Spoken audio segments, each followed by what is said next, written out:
बीकानेर का मदान मार्केट अचानक चीखों, आंसुओं और मलबे के ढेर में तब्दील हो गया। दोपहर के वक्त हुए सिलेंडर ब्लास्ट ने न केवल बाजार की रौनक छीन ली, बल्कि कई परिवारों की खुशियां भी मलबे में दफन कर दी।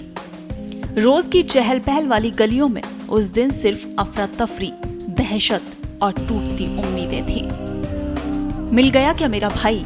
ट्रॉमा सेंटर में गूंजता रहा सवाल। जी हां, लालचंद के बड़े भाई की आंखों से आंसू थम नहीं रहे थे। वो बार बार डॉक्टरों, सुरक्षा कर्मियों और अफसरों से पूछते रहे, मिल गया क्या मेरा भाई? लेकिन जवाब कोई नहीं दे सका। अस्पताल के बाहर बैठा वो शख्स बस एक खबर की उम्मीद में टकटकी लगाए बैठा रहा। हर बार जब एम्बुलेंस ट्रॉमा सेंटर पहुंचती तो लोग उसे ऐसे घेर लेते जैसे उसमें उनका कोई अपना हो। कोई मोबाइल पर फोटो दिखाकर अपनों का पता पूछता तो कोई सिर्फ आंखों से पहचानने की कोशिश करता। हर किसी की हथेलियों में दुआ और आंखों में डर था। रविंद्र सिंह की आवाज में अभी भी कंपकपी थी। उन्होंने बताया कि मैं रोज की तरह चाय देने गया था। 25-30 कप चाय देकर बस निकला ही था कि धमाका हो गया। वापस आया तो धुआं और चीखों के अलावा कुछ नहीं दिखा। वो भी बाकी लोगों की तरह मलबा हटाने में जुट गया ताकि कोई एक जान बच जाए। मदान मार्केट की तंग गलियों ने राहत कार्य को बेहद कठिन बना दिया।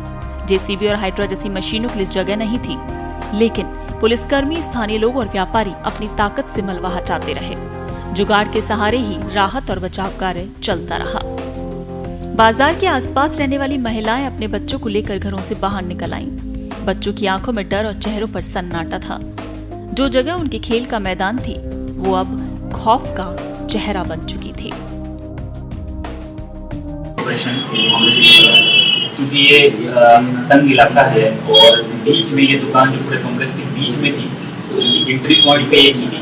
कई बाकी एंट्री पॉइंट इसकी बंद थी, तो एक जगह से ही इसको निकालना था हमें। दूसरा, क्योंकि ब्लास्ट के बाद ये जो स्ट्रक्चर है ये बहुत कमजोर हो गया था, इसमें क्रैक्स लगे थे। स्ट्रक्चर भी काफी पुराना बिल्डिंग, कई सालों पुरानी है, 20 साल से पुरानी बिल्डिंग है। तो वो सेफ्टी का भी ध्यान रखना था कि हमारे जो जवान हैं, JRF के जवान हैं, वो सेफ्टी करें। फायरमैन जो हमारे सेफ्टी को ध्यान में रखते हुए भी, बट सारे लोगों ने अपनी जान को जोखिम में डालते हुए भी सेफ्टी का भी ध्यान रखते हुए वो मौके पे गए और सारे संसाधन निगम की तरफ से, प्रशासन की तरफ से अनेक संसाधन हमने लगाए। ट्रैक्टर है, JCB है, 2 हाइड्रा क्रेन्स भी हमने इसमें लगाई और रेस्क्यू ऑपरेशन हमने शुरू किया, जो कि लंबा चला रेस्क्यू ऑपरेशन। जैसे मैंने बताया कि जगह सीमित थी जहाँ से उसका ऑपरेशन किया जाना था। इसके बाद आज लगभग 8 मृत्यु रिपोर्ट होगी, जिसको PBM में हमने भिजवा दिया आगामी कार्रवाई के लिए। दुकान जिसमें सोने का और चांदी का ऑप्शन और काम होता था, उसमें कुछ विस्फोट हुआ। विस्फोट के बाद वहाँ पे जो दीवारें थी फ्लोर वाली, वो गिरी। अभी तक की सूचना के हिसाब से टोटल 8 मृत हैं और 4 इलाजरत हैं।